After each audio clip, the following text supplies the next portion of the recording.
So we're going to take a look at this SZA album, S.O.S. Take a couple minutes, dissect it, give our thoughts. I really like this record.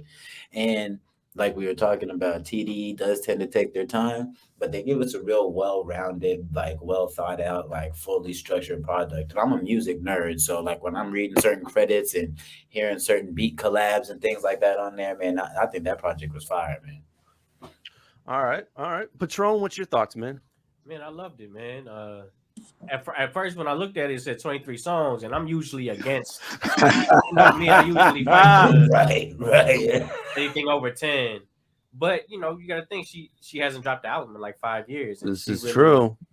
I can really salute that. They're restoring that feeling of like, you might not hear from me every two years, but I'm coming and I'm coming heavy. Yeah. And I'm sure she's not gonna wait another 5. I'm pretty sure she's dropping a deluxe off this. And I can see her dropping something even like sooner than the 5. You know what I mean? Like this is just her. She's been stockpiling for a while, and she's ready. And it wasn't too feature heavy, which I thought it was gonna be. I thought it was gonna be a little bit beefier on that. I did want to say the beats were crazy. Their time haven't been around for a little while. They're trying. I like the ODB joint. The ODB joint was the last song on there. Yeah, that's the last song. And you know what? Another thing that they brought back is like I remember when we were younger, you went and bought a CD. The singles and like the more popular songs are more towards the end. That's true. You had to hit skip to get to the end of the album if you want to hit the single. And they're or play it in reverse if you're a real old school cat. You go. You start at track 20 and go back. Back home. Right. Like the I Hate You joint. That was a single. That was like one of the last tracks there. Towards the end. Good Days is towards the end. Those were all singles. Yeah, definitely. I do think it started a little slow though. Yeah. I think it started a little slow. I like that. It really picked up. I like track 8. Did I run track 8? I mean, I would agree with that. I think just to not keep second half of the album, I connected with more than the first. Not to keep it too positive, because I really did like the project, but on a critical standpoint, I think the youthful listeners of today, I think she definitely highlighted her target market, because the younger listeners of today got a little bit more of that fast attention span. So I think they're going to maybe skip through and maybe play through the end of them records, as opposed to, because it's really was a full project where it built up from beginning to end. There was storyline, there was plot, and like emotionally kind of got through it too. So I appreciate that, but I definitely know that there's listeners out there where it could be like a little bit tedious. It's like a Netflix show that don't get good till season 2. You know what I mean? But they got 8 seasons. Ooh. So once you locked in, you're gonna have 6 good seasons. You know what I mean? But it just she also had a lot of range too.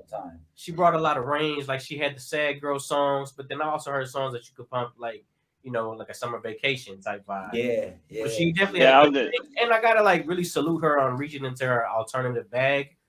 I never really considered her like super R&B like that anyway. She kind of always had that like Outcast kind of poppy vibe almost to it. Left field girl. That's what I was gonna mention.